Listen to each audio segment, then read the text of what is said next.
বাবা বাবা, কি হয়েছে রে বাপ, আমাকে এত ডাকছিস কেন? বাবা তুমি আমার বিয়ে দিয়ে দাও তো। কি বললি তুই, বিয়ে করবি? হ্যাঁ বাবা, তুমি আমার 1 সপ্তাহের মধ্যেই বিয়ে দিয়ে দাও।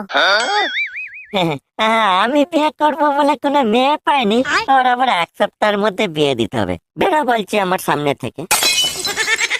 বাবা এতে তোমার ছেলের সম্মানের ব্যাপার আছে, তুমি আমার বিয়ে দিয়ে দাও। বাপ তুই রাগ করিস আর যাই করিস, তোর ওই হাঁসের পোঁদের মতো মুখ নিয়ে আমি তোর বিয়ে দিয়ে দিতে পারবো না। তুমি আমাকে এইভাবে অপমান করলে, আমি থাকবো না লাউড়া তোমার ঘরে, আমি থাকবো না।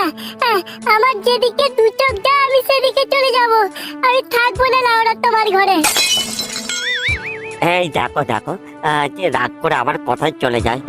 আমাকে ছেড়ে যাস নিস রে বাপ, যাস নিস, আমি যে একা হয়ে যাবো রে বাপ।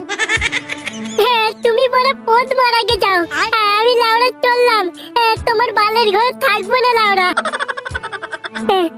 রাখবো না, রাখবো না বড়া এই বালের জীবন, আজই আমি নদীতে ঝাঁপ দিয়ে মরবো লাউড়া। বৎস,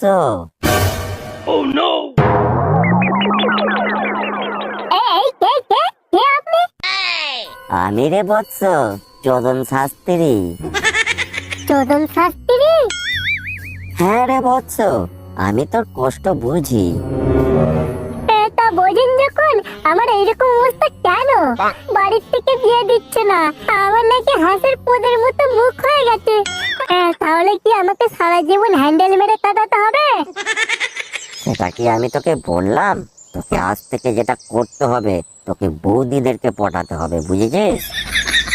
এই পোড়া কপালে করে মেয়েই জুটছে না, আর সেখানে বৌদি কি করে জুটবে?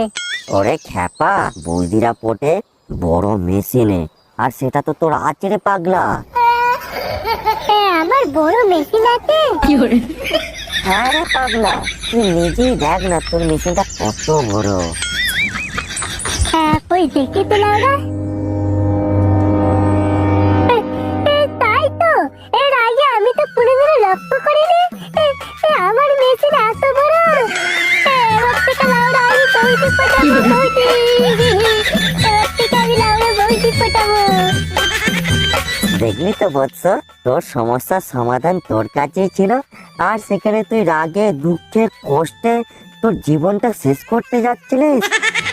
ঠিক আছে সাধু বাবা, আমি আর আমার জীবন শেষ করব না, এরপর থেকে আমি শুধু বৌদি পটাবো, বৌদি।